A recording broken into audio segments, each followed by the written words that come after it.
Jalla Jalaluh yang telah mengutus Rasulnya dengan petunjuk dan agama yang benar, dengan Al-Quranul Karim dan dinul Islam, agar Allah memenangkan agamanya di atas semua agama, walaupun orang-orang musyrikin membenci hal itu.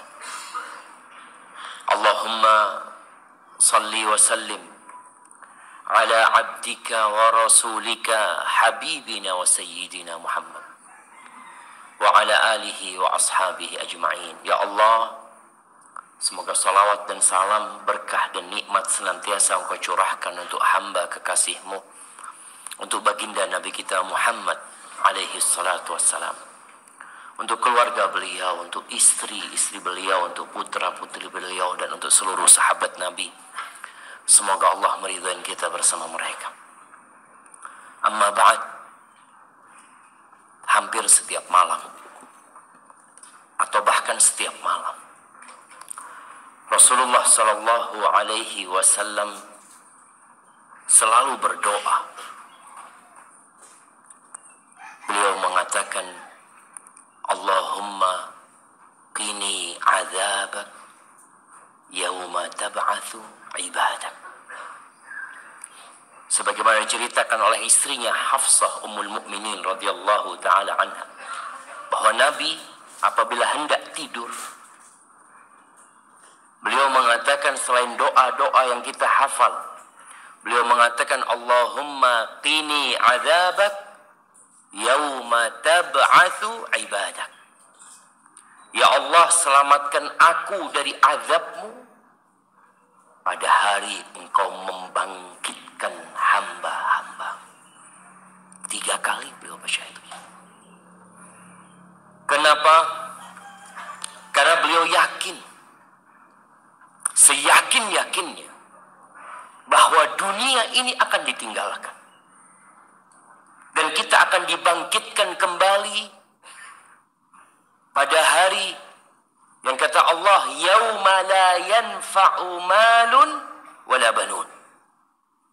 Pada hari tidak bermanfaat harta. Yang sekarang kita sibuk mengumpulkan harta. Ana mulai tadi malam, ana lewat rumah-rumah yang besar-besar sama. Mungkin isinya cuma pembantu. Betul kata teman, iya saat ini kayaknya, ya Allah sama. Yang kadang-kadang harta itu membuat kita merasa kuat. Aku punya. Gitu.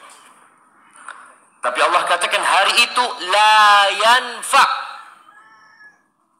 nggak bermanfaat, mal, harta, wala banun, dan tidak pula anak-anak laki-laki yang diharapkan akan membela orang tuanya, berbakti kepada orang tuanya, nggak berguna.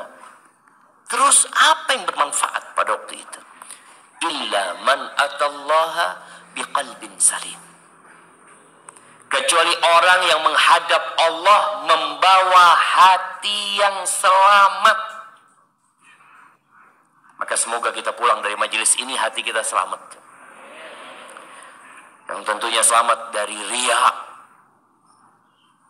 selamat dari kesyirikan, selamat dari iri dan dengki. Karena kalau di hati kita masih ada penyakit itu, bagaimana kita akan selamat? Selamat dari kesombongan. Innallaha la yanzuru ila suwarikum. Allah tidak melihat kepada rupa kalian. Rupa kita beda-beda jemaah. Ada yang tampan. Kalau yang laki insya Allah semuanya tampan, ganteng semuanya. Tapi ada yang ganteng sekali, ada yang kurang ganteng, ada yang pernah ganteng. Tapi ingat, Allah nggak ngelihat kepada rupa. Maka jangan merasa baper ya, ketika ngelihat anak kok hitam ya, anak punya selai putih. Allah nggak ngelihat. Itu sebuah bentuk keadilan Allah Azza wa Jalla. Karena kalau bicara wajah, kulit, orang nggak bisa milih jamaah. Emangnya orang tua ketika anaknya lahir warnanya hitam, masukin dulu, mungkin nanti keluarnya putih gitu. Nggak ada. Bukan pilihan. Maka Allah nggak ngeliat kepada itu. Wala ila amwalikum. Allah juga nggak ngeliat kepada harta kalian. Kalau bicara harta, ya udah rizki udah ditentuin. Fulan kaya, fulan miskin. Allah nggak ngeliat ke sana. Tapi kita, pandangan kita ke sana. Seorang ibu yang hendak mencari menantu, dia cari yang tampan. Kalau bisa yang datang bawa mobil yang tipis. Kalau bisa gitu kan. Itu yang dilihat oleh manusia. Tapi Allah nggak ngeliat ke sana. Apa yang dilihat sama Allah? Walakin yanzuru ila qulubikum wa a'malikum. Yang dilihat sama Allah tuh hati kalian. Yang manusia nggak bisa ngeliat. Antum pikir semua yang duduk di sini semuanya ikhlas lillahi ta'ala? Nggak tahu kita. Yang di samping antum dia datang ikhlas lillahi ta'ala untuk kajian. Wallahu a'lam. Mungkin dia datang karena disuruh sama orang tuanya. Boleh jadi. Allah melihat kepada hati dan amal. Maka Rasul sallallahu alaihi wasallam, bagaimana beliau terus berusaha menanamkan di diri para sahabatnya tentang keimanan dengan hari akhir, menjelaskan kepada mereka tentang dahsyatnya hari kiamat itu, dikarenakan manusia ini di majelis ini dia mendengarkan tentang surga, tentang neraka, tentang dahsyatnya azab yang diterima oleh orang-orang yang durhaka. Dia takut, tapi keluar melihat ada perempuan lewat. Masya Allah, anaknya siapa ini? Loh, padahal tadi baru kajian. Baru kajian. Itu terjadi. Makanya kenapa diingatkan kembali. Kalau kita baca tuh juz amma, sering kalian sampaikan, juz amma itu 37 surat. 34-nya turun di Mekah. 3 turun di Madinah. Siapa yang tahu? Jemaah. Nah, tafadhal. Ya, yang pertama surat apa?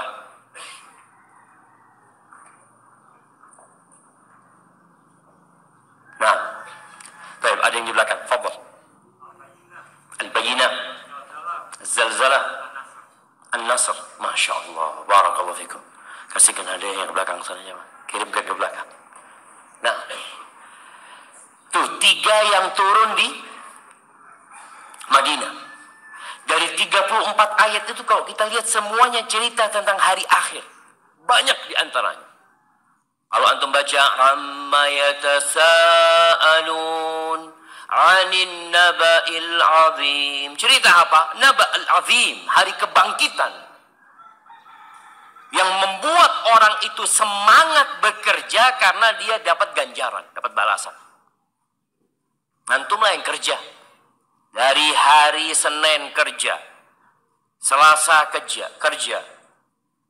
Masya Allah. Antum gajian hari apa?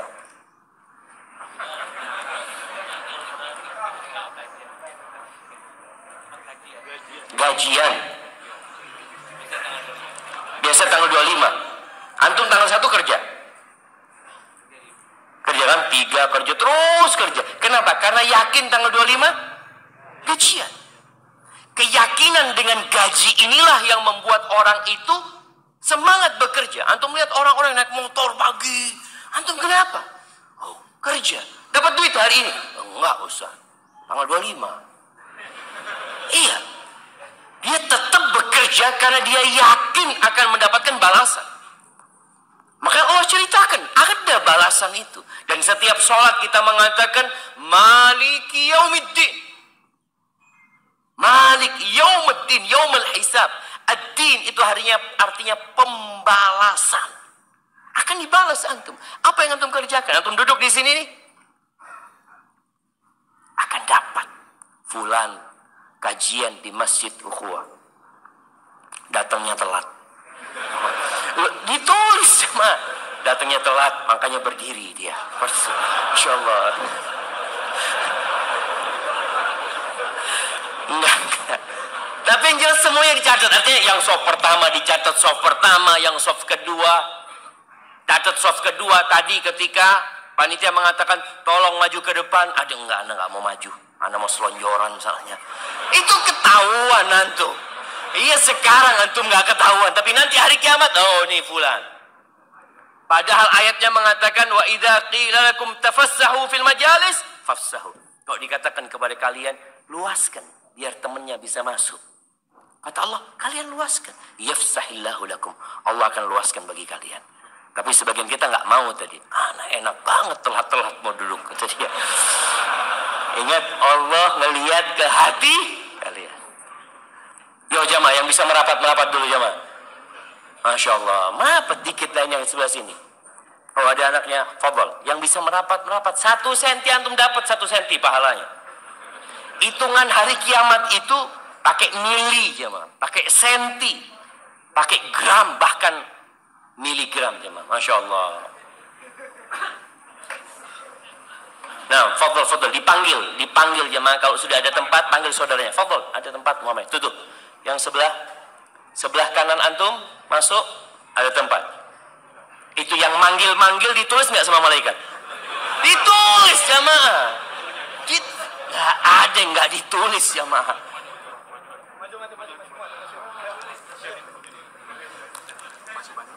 Nah, masih banyak di luar katanya jemaah.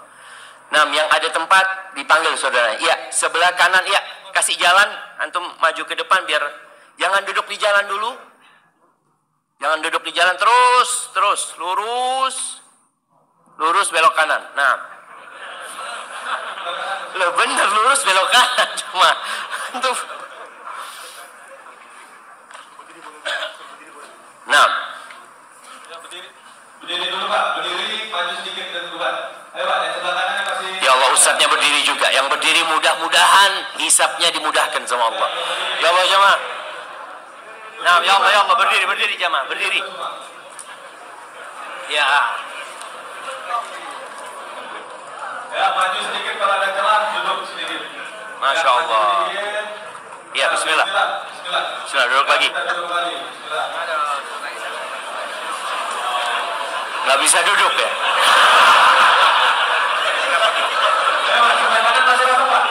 Nanti insya Allah duduknya di surga yang luas jemaah. Nah, bismillah. Ya, masuk. Itu kosong banget ya, sebelah kanan masih kosong. Sebelah kanan masih kosong. Ya, terus emak-emak juga.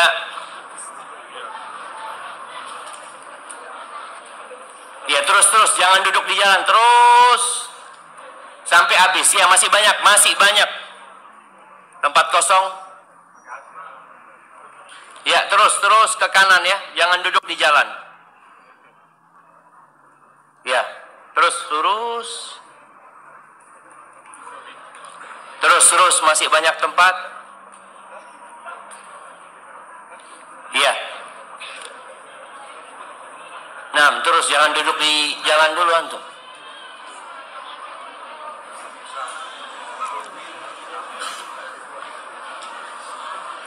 Masih ada tempat?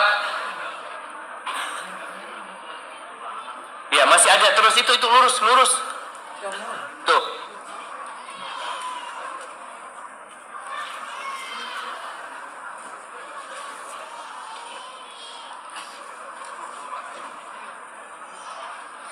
Nah, yang bersandar yang di atas 50 tahun. Iya, masa yang umur 30 udah bersandar? Baca doa bismikallahumma mutu ahya.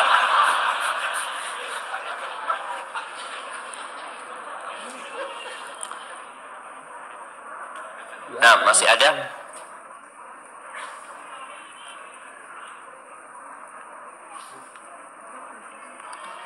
Baik, alhamdulillah. Udah duduk? Kalau udah duduk, tangannya taruh di punggung saudaranya. Iya, taruh jemaah, taruh di punggung saudaranya. Biar kita kajiannya lebih semangat. Soalnya Anda tahu ada yang sakit hati. Ada yang sakit hati.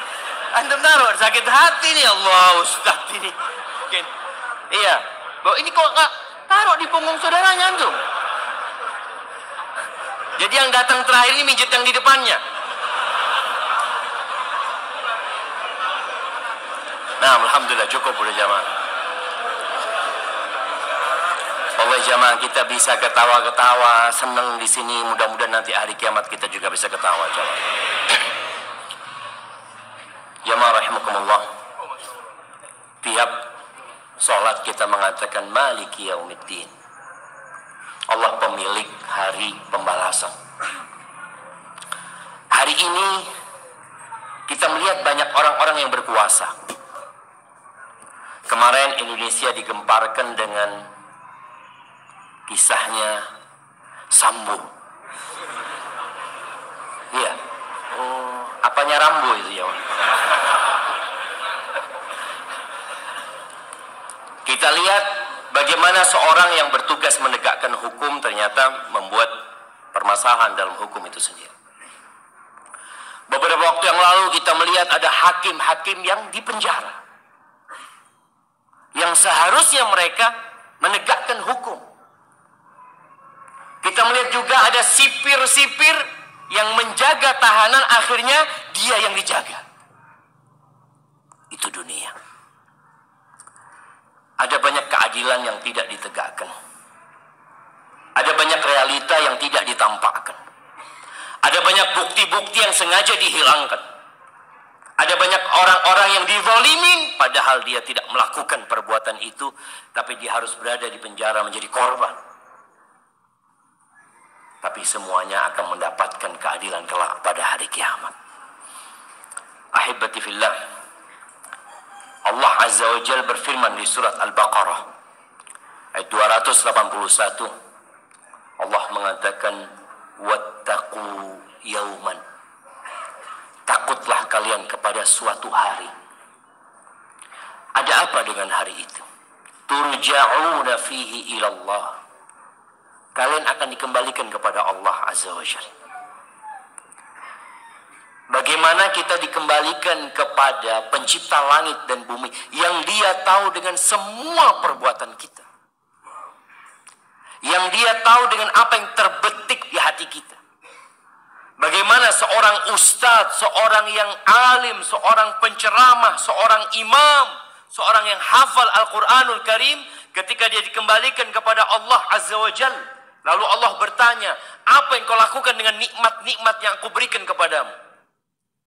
Apa kata ustadz ini?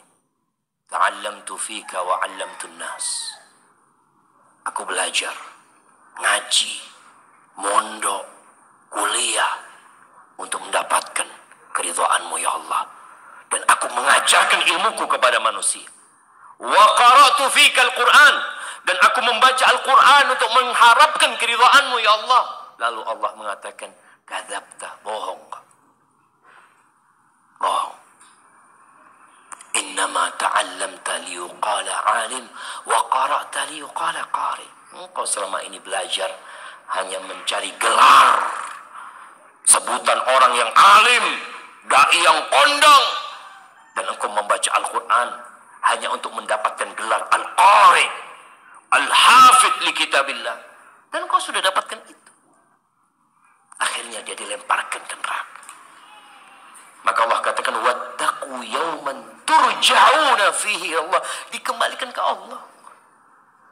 Lalu kata Allah, "Tsumma tuwaffa kullu nafsin ma kasabat." Kemudian setiap jiwa akan dikasih balasan dengan apa yang dia kerjakan. Ingat, dengan apa yang dia kerjakan. Ada satu poin penting buat kita bersama ya, dengan kejadian Sambo. antum disuruh sama atasan berbuat kemaksiatan, antum taat? Kadang-kala atasan mengatakan, engkau lakukan, dosanya aku yang nanggung. Bisa kayak gitu? Nggak bisa jemaah. Nggak bisa. Semua akan mendapatkan balasan atas apa yang dia kerjakan. Engkau yang melakukan, engkau yang tanggung jawab. Orang-orang kafir mengatakan kepada anak buah mereka, udah kalian lakukan dosa itu, wal nahmil khatayakum, kami yang ngangkut dosa kalian, kami yang nanggung. Jangan percaya. Maka dalam agama kita, dalam syariat kita, la ta'ata li makhluqin fi ma'siyatil khaliq. Nggak boleh taat kepada makhluk kalau urusannya berbuat maksiat kepada Allah Azza wa Jalla. Nggak boleh. Lo anak kau nggak bunuh, anak dibunuh. Nggak apa-apa, engkau yang mati. Tapi kadang-kala seorang hamba takut, dia berharap dunia. Allah mengatakan, "Tsumma tuwaffa kullu nafsin ma kasabat wa hum la yudlamun." Dan mereka tidak akan dizalimin sedikit pun, nggak ada yang dirugikan. Seorang sahabat Nabi Sa'ad bin Abi Waqqas radhiyallahu taala anhu, ketika perang Uhud, dia berdoa dengan sahabat yang bernama Abdullah bin Jahash. Abdullah bin Jahash ini iparnya Rasul SAW. Nabi menikah dengan Zainab bintu Jahash. Ketika perang Uhud, Abdullah ngajak Sa'ad, yuk kita doa. Ayo. Ada yang mereka cari tempat di Uhud sana, lalu mereka berdoa.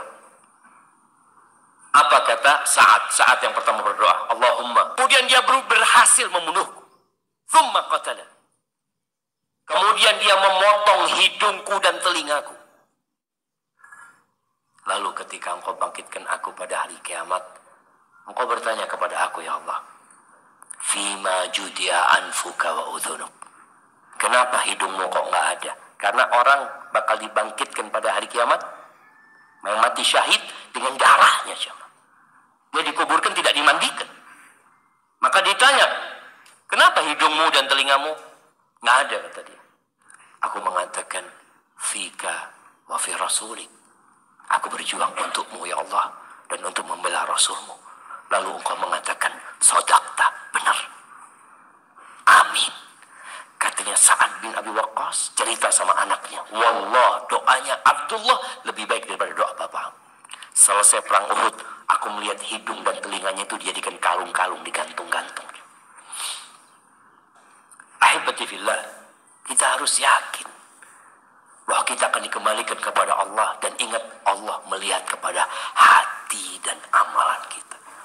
Hati berkaitan dengan ikhlas, amalan berkaitan sesuai nggak dengan sunnah Nabi SAW. Karena terkadang orang yang udah ngaji, yang udah hijrah, masya Allah amalannya banyak, tapi lihat hati, apakah dia melakukan itu lillahi ta'ala atau tidak. Di surat Al-Hajj ayat 1 dan 2, Allah Azza wa Jalla mengatakan, ya ayyuhan nas, wahai umat manusia, ittaqu rabbakum, bertakwalah kalian kepada Tuhan kalian. Takutlah kepada Tuhan kalian. Kita ini kadang-kadang lebih takut kepada manusia daripada kepada Allah Azza wa Jalla. Kita lebih takut sama polisi daripada sama Allah Azza wa Jalla. Kita kadang-kadang lebih takut dengan CCTV daripada sama Allah Azza wa Jalla. Kita lebih takut sama kawan kita daripada sama Allah Azza wa Jalla. Betapa seringnya kita ketika sendirian berbuat dosa, tapi ketika ada kawan, berhenti kita berbuat dosa. Berhenti. Kenapa engkau berhenti berbuat dosa? Kenapa nggak dilanjutkan? Ketika hanya Allah yang mengawasimu, engkau santai. Tapi ketika manusia yang mengawasimu, engkau jadi khawatir sama dia. Yang ditakutkan kita hanya baik di depan orang, tapi tatkala kita sendirian ternyata kita na'udzubillah min dzalik. Kata Allah, ya ayuhan nas, ittaqu rabbakum. Inna zalzalatas sa'ati syai'un 'azim. Sesungguhnya getaran kiamat nanti, jemaah, goncangan kiamat itu sesuatu yang sangat dahsyat. Kalau terjadi gempa 5 menit, ada yang di masjid? Ada yang di masjid, jemaah? Jangan 5 menit, 1 menit bubar, sudah jemaah. Bagaimana dengan kiamat ketika gunung-gunung semua dicabutin sama Allah Azza wa Jalla. Bintang-bintang berjatuhan, bertabrakan dengan bumi. Bagaimana goncangan yang dihasilkan pada waktu itu. Allah mengatakan inna zalzalatas sa'ati syai'un 'adzim. Yauma tarawunaha tadhhalu kullu murdi'atin amma arda'at. Pada hari kalian melihatnya, orang yang menyusui itu bayi yang dia susui akan dia tinggal. Dia akan berpikir nafsi. Wa tada'u kullu dhati hamlin hamlaha. Setiap orang yang hamil akan menggugurkan bayi yang ada di perutnya. Wa taran nas sukara. Dan pada hari itu engkau akan melihat orang seperti orang mabuk. Bingung semuanya. Wa ma hum bisukara. Mereka enggak sedang mabuk sebenarnya. Walakin azaballahi syadid. Tapi azab Allah itu dahsyat sekali. Kalau bicara azab Allah Subhanahu wa taala, Allah ceritakan di surat Abasa ayat 33 sampai 37. Fa idza ja'atis sakhah. Ketika datang tuh kiamat, apa yang akan terjadi? Yauma yafirrul mar'u min akhi. Orang lari dari saudaranya. Nggak mikirin saudaranya. Bahkan dia khawatir saudaranya menuntut dia. Dia tinggal saudaranya. Wa ummihi wa abi. Dia lari dari ibunda dan bapaknya. Boleh jadi dia lari karena takut dituntut sama ibunya. Takut dituntut sama bapaknya. Atau dia takut dengan kondisi hari itu. Bapak ibunya dia tinggal. Dia memikirkan siapa? Diri sendiri. Maka orang tua, engkau pikirkan dirimu. Jangan sibuk memikirkan anak, lupa memikirkan diri sendiri. Berapa banyak orang tua yang bekerja, dia bawa yang haram demi anak-anaknya. Dia lupa dengan dirinya. Anak-anak mau sekolah, anak-anak mau ini, akhirnya dia mencuri, dia korupsi ini dan itu. Nanti anakmu gak akan mikirkan engkau. Yang engkau selama hidup berjuang untuk mereka, pada hari kiamat Allah sebutkan dia kabur dari dirimu. Meninggalkan orang tua. Ada anak yang orang tuanya masih hidup, udah gak peduli sama orang tua. Sebagian kita masih mudik setahun sekali. Padahal dia mampu untuk lebih dari itu. Bagaimana dengan hari kiamat? Ma'assalamah Bapak. Dia akan lari sekuat-kuatnya. Namanya al-firar. Itu jemaah. Lari ini. Lari yang gak noleh ke belakang. Jadi lari udah gak noleh ke belakang lagi dia. Benar-benar tidak peduli. Wa sahibatihi wa banih. Nih, yang punya istri. Suamimu akan lari dari engkau. Ada hari kiamat. Yang sekarang tiap hari datang ke rumah, beli hadiah, beli oleh-oleh buat istrinya, yang ngomong cinta sama istrinya, nanti ditinggal istri. Kenapa? Dia mikirkan diri dia sendiri. Maka jangan sampai para suami sibuk sama istrinya di dunia, lupa sama orang tuanya. Nanti engkau akan meninggalkan istrimu. Istrimu juga akan lari dari engkau. Wabani dan anak-anak. Sekarang orang tua anaknya kalau mau nyebrang di jalan dia masih kecil, bingung orang tua ini. Diteriakin anaknya, no. Waktunya tidur siang, anaknya nggak balik ke rumah, dicariin sama orang tuanya. Nanti hari kiamat, nggak ada orang tua mikirin anak. Kata Allah, likulli mri'in minhum yauma idzin sya'nun yughni. Pada hari itu setiap orang punya urusan masing-masing. Nggak ada yang akan belain kita kecuali amal perbuatan kita. Ahibati fillah, di surat Al-Anbiya ayat 47 Allah menjelaskan bahwa nanti akan ada penimbangan. Jadi pada hari kiamat jemaah ada hisab, ada perhitungan. Sebelum penimbangan ada pembagian rapor. Perhitungan itu catatan amalan kita. Ketika terjadi persidangan terhadap apa yang dia amalkan, manusia ini kadang-kala ngeyel. Dikatakan, kamu waktu itu pernah ngambil uang perusahaan loh, 2 juta. Kamu ngambil 10.000. Masa 10.000 dihitung, Ustaz? Dihitung. Maka perhitungan hari kiamat itu, apa kata Allah? فَمَنْ يَعْمَلْ مِثْقَالَ ذَرَّةٍ.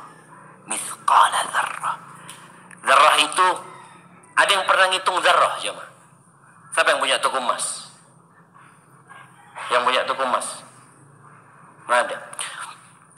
Kenapa anda tanya? Kan ada timbangan yang sangat sensitif sekali ya. Dzarrah itu semut, semut kecil. Ada semut yang kadang-kadang kalau lewat nggak kelihatan. Coba antum ambil, antum timbang. Mungkin ada 10 semut lewat di sana, timbangan itu nggak bergerak. Tapi hari kiamat itu dihitung. Bicara 500 perak, mungkin 100 rupiah, yang di bawah itu akan dihitung. Ibadah akan dihitung. Makanya tadi Anda sampaikan, yang bergerak 5 cm nanti akan ditimbang, akan ditulis, fulan pada waktu kajian di ukhuwah dia gerak 5 cm, tapi nggak ikhlas. Itu siapa yang tahu nggak ikhlas? Allah Azza wa Jalla. Kalau hitungannya, hitungan ditulis antum 5 cm bergerak. Nanti setelah ditulis semua ditimbang supaya kelihatan bobotnya. Karena boleh jadi kita sholat sama-sama terawih, sholat terawih ini 23 rakaat, ini 11 rakaat. Kalau bicara jumlah lebih banyak mana? 23, ya ditulis 23. Tapi nanti kan ditimbang. Apakah yang 23 selalu lebih baik daripada yang 11? Belum tentu. Boleh jadi yang 11 ini lebih ringan karena lebih cepat lagi dia daripada yang 23. Iya boleh jadi, nggak tahu. Pokoknya semua akan ditimbang, jamaah. Supaya kita tahu ketika kita berbuat kebaikan yang mungkin kita anggap remeh, antum akan dapatkan. Kalau itu baik akan dapat balasan kebaikan, kalau buruk antum akan dapat balasan keburukan. Makanya Allah mengatakan di surat Al-Anbiya 47 ini, wa nadha'ul mawazinal qista liyaumil qiyamah. Kami akan letakkan timbangan-timbangan keadilan pada hari kiamat. Fala tuzlamu nafsun syai'an. Maka jangan ada yang berpikir akan dizalimin. Satu pun nggak ada yang dizalimin. Wa in kana mithqala habbatin min khardalin ataina biha wa kafa bina hasibin. Walaupun amalan dia itu khardal, mithqala habbatin min khardal. Khardal ini bijinya sawi. Nggak, kalau lihat bijinya sawi itu, coba ditimbang. Jadi diletakkan, mungkin 5 itu nggak kelihatan, jemaah. Ringan sekali. Tapi Allah akan datangkan dan cukup kami sebagai penghisap yang adil. Nggak ada yang ketinggalan. Kemudian ketika bicara tadi manusia yang ngeyel, nggak percaya, dibutuhkan saksi. Bagaimana kalau saksinya sudah dibunuh? Mati. Pada hari itu semua dihidupkan kembali. Bumi akan menjadi saksi. Kata Allah, yauma idzin di surat Az-Zalzalah, tuhadditsu akhbaraha. Bumi akan cerita, antum pernah datang ke tempat ini. Antum pernah sholat di tempat ini. Antum pernah bermaksiat di pohon itu. Bumi jadi saksi, jemaah. Pintu masjid jadi saksi. Semuanya menjadi saksi.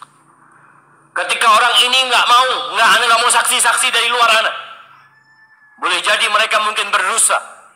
Malaikat jadi saksi, nggak terima anak kesaksian malaikat. Terus anak mau kesaksian minni dari aku. Bayangkan ngeyelnya manusia. Oke, kata Allah. Dibungkam mulutnya, kulitnya berbicara, jemaah. Supaya kita sadar, jemaah. Kakinya berbicara, mengatakan pahanya berbicara, semuanya berbicara. Kalau kesaksian kebaikan, orang ini nggak akan ngeyel, tapi dia tahu dia punya dosa banyak. Akhirnya dia berusaha bagaimana menyelamatkan dirinya. Tapi ketika semua bersaksi atas dirinya, kemudian dibiarkan dia berbicara. Dibuka lagi mulutnya. Dia berkata kepada tubuhnya, an kuntunna kuntu unatir. Aku ini tadi bohong dalam rangka belain kalian loh. Supaya kalian nggak disiksa. Kata dia. Kenapa kalian kok nyampaikan kepada Allah? Apa kata kulit itu? Antaqanallahu alladhi antaqa kulla syai'. Yang ngajak bicara kami itu Allah. Yang Allah itu membuat segala sesuatu bisa berbicara. Pencatatan amal itu ada 3. Ada berkaitan dengan dosa ya. Amal buruk maksudnya. Nabi mengatakan diwal madzalim itu ada 3. Yang pertama, yang Allah tidak akan ampuni. Apa? Kesyirikan. Itu sudah, nggak ada ampunan. Yang kedua, yang Allah tidak akan tinggalkan. Apa? Berbuat dosa sama orang. Mau tidak mau harus keadilan ditegakkan. Yang ketiga, Allah yang nggak peduli. Itu dosa-dosa selain syirik itu, Allah kalau mau ampuni, ampuni. Tapi kalau syirik, maka jangan berharap ada orang kafir di surga. Kalau antum baca tulisan-tulisan orang-orang liberal yang mengatakan, mungkin nanti di surga ketemu sama Mahatma Gandhi. Mungkin di surga nanti ketemu sama Bunda Teresa. Dia sebutkan tokoh-tokoh yang baik di dunia, tapi mereka orang-orang kafir. Enggak. Apa kata Allah? Innallaha la yaghfiru an yushraka bih. Allah bikin keputusan. Emangnya surga milik ustaz? Enggak, milik Allah. Dan Allah turunkan kitabnya, Allah jelaskan siapa yang berhak masuk surga. Paman Nabi. Kalau ada orang kafir bisa masuk surga, paman Nabi pantas masuk surga. Bukankah dia yang belain Nabi SAW? Bukan dia yang berjuang agar Nabi bisa menyampaikan agama Allah ini? Tapi dia nggak bisa. Nabi berusaha memberikan syafaat kepada pamannya. Dan diberikan, tapi nggak bisa mengeluarkan dari neraka. Yang ada diringankan, tapi nggak bisa keluar dari api neraka. Dan itu yang terjadi dengan paman Nabi. Jadi kalau bicara tadi ada 3 dosa. Dosa yang Allah tidak akan ampuni yaitu kesyirikan. Dosa yang Allah tidak akan tinggalkan yaitu dosa kepada manusia. Itu akan Allah tegakkan keadilan buatnya. Yang ketiga ada dosa yang Allah nggak peduli. Artinya Allah akan ampuni dosa tersebut. Maka ahibati fillah, orang-orang nanti akan kaget pada hari kiamat. Kita pun akan kaget. Ada banyak dosa yang kita lakukan, tapi kita udah lupa. Ketika SMA, ya anak merasakan ketika anak SMA, ya udahlah. Anak-anak seumur itu kadang-kala merasa biasa kan Ustadz, puber. Dianggap biasa. Bahkan ada yang mengatakan, oh anak laki mah kayak gitu mah biasa. Di surat Al-Kahfi ayat 49. Allah Azza wa Jalla mengatakan, wa wudi al-kitab. Akan diletakkan kitab itu jemaah. Rapot itu akan diletakkan dan dibagikan kepada orang-orang. Fataral mujrimina mushfiqina mimma fi.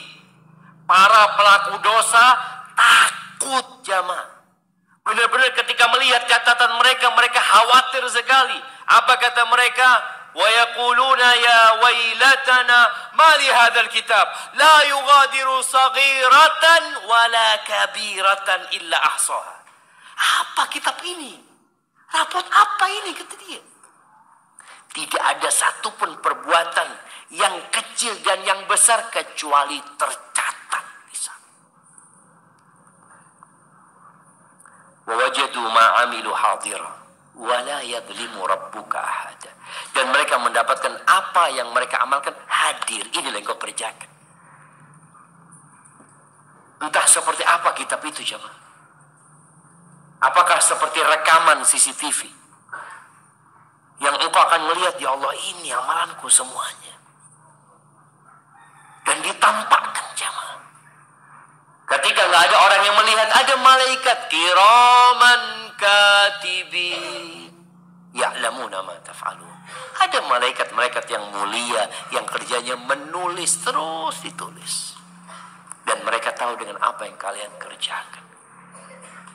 Makanya Umar bin Khattab radhiyallahu taala anhu, beliau pernah mengatakan, hasibu anfusakum qabla an tuhasabu. Hisablah diri kalian sebelum kalian dihisab. Kita tuh kalau ngitung, kenapa orang itu setiap akhir tahun biasanya ada tutup gudang, apa usahanya, dia hitung semua. Karena dia dengan itu, oh kita keuntungan sekian, kerugian sekian, utang sekian. Jadi dia jadi tahu. Kalau dia nggak pernah ngitung, tahu-tahu bangkrut dia punya perusahaan. Sebelum kita bangkrut, ya kita hitung dulu. Wazinu anfusakum qabla tuzanu. Kalian hisab jumlahnya, kemudian kalian timbang bobotnya, kata Umar. Ya kita perlu timbang. Umpamanya kalau bicara harian ya, sebelum tidur antum sudah mulai tadi, anak nggak sholat duha tadi ya, baca Quran juga enggak tadi, yang ada main game, nonton. Antum lihat kan, anak tadi ngobrol 2 jam, wala baca la ilaha illallah. Antum itu. Sehingga ya Allah, sebelum tidur antum dimanfaatkan untuk beristighfar, mohon ampun sama Allah. Sehingga besok antum bisa lebih baik. Apa yang antum tinggalkan hari ini, besok kalau bisa enggak. Anak tadi enggak sholat qobliyah zuhur, ba'diyah maghrib juga enggak, ba'diyah isya enggak. Ya Allah, anak gantikan sholat malam mah. Itu akan terjadi, antum semangat. Tapi kalau antum tidak pernah menghisap diri antum, pada hari kiamat itu tadi, ngelihat, na'udzubillah, yakin masuk neraka akhirnya orang itu. Ketika dia melihat catatan, makanya Umar nyuruh kita untuk menghisap diri kita, menimbang amalan kita. Lalu Umar mengatakan, watazayyanu liyaumil ardil akbar. Dan kalian berhiaslah untuk pameran terbesar nantinya. Hari ini ada Halal Expo. Hari ini kita ngelihat ada pameran mobil. Kita ngelihat ada pameran ini banyak. Dan orang kalau di pameran itu ingin menampakkan semuanya yang indah-indah. Dia setannya yang bagus, ini, itu, macam-macam. Nanti yang dipamerkan kita, coba. Kita akan dibangkitkan dalam kondisi telanjang. Bagaimana orang itu, ini loh fulan, anak kira orang baik fulan ini. Ternyata pura-pura baik. Maka berhiaslah pada hari itu. Jangan sampai anak antum tahu bapaknya, ya Allah bapak anak ternyata kayak gini ya, na'udzubillah. Anak akan melihat, orang tua akan melihat antum yang dianggapnya anak soleh, anak baik. Pada hari itu satu kampung, jangan satu kampung, semuanya akan tahu antum. Makanya kita disuruh berhias. Jadi bagaimana ketika nanti kita ditampilkan di sidang, oh ternyata fulan memang orang baik. Lalu Allah berfirman di surat Al-Haqqah ya, ayat 18 sampai ayat 32, tentang salah satu gambaran yang terjadi di padang mahsyar itu nantinya. Allah mengatakan, yauma idzin tu'radun la takhfa minkum khafiyah. Pada hari itu semua akan ditampakkan, dipamerkan, tidak ada satupun yang tersembunyi. Orang memandang pakai kacamata hitam. Orang pakai kacamata hitam itu kan kalau mandang kiri kanan nggak ada yang tahu kan jemaah. Dia matanya ke depan, lalu dia lagi ngelirik ke kanan. Allah tahu. Ya'lamu kha'inatal a'yun wa ma tukhfis sudur. Yang mata-mata yang berkhianat Allah tahu, yang disembunyikan di hati Allah tahu. Semuanya akan ditampakkan pada hari itu. Makanya jangan suka